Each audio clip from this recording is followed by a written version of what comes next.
A day in a life of a bantay. So after kong buksan yung shop, kinukuha ko yung walis and nagwawalis-walis ako. Kasi sobrang alikabok sa shop namin, no? Kasi kung makikita nyo, highway siya. So puro alikabok, puro usok. So kailangan nating magwalis-walis. After that, ako ay nagpupunas ng mga computers.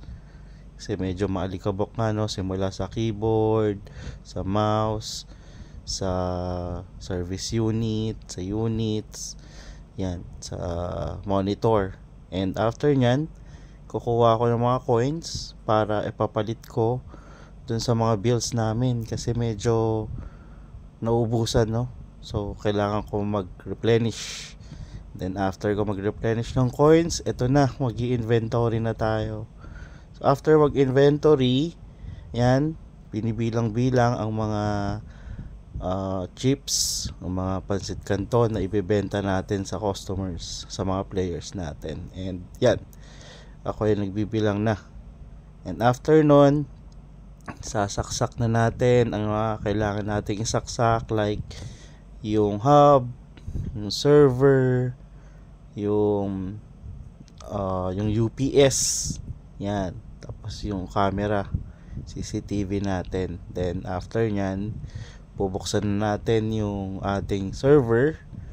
Ang setup pala natin sa shop, setup namin sa shop namin sa Gigabit ay diskless. So after nyan, after ma-open yung server, hintay-hintay. So after siguro mga 5 to 10 seconds, magbubukas na yung server natin. So meaning, pag nagbukas na yung server natin, dahil diskless ang setup, pwede nang gamitin yung mga clients, no?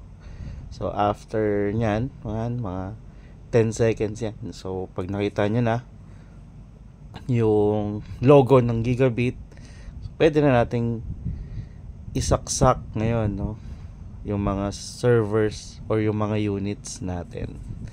Isa-isa, server, unit, client natin, yung ating coin box. So dual coin box yan, universal.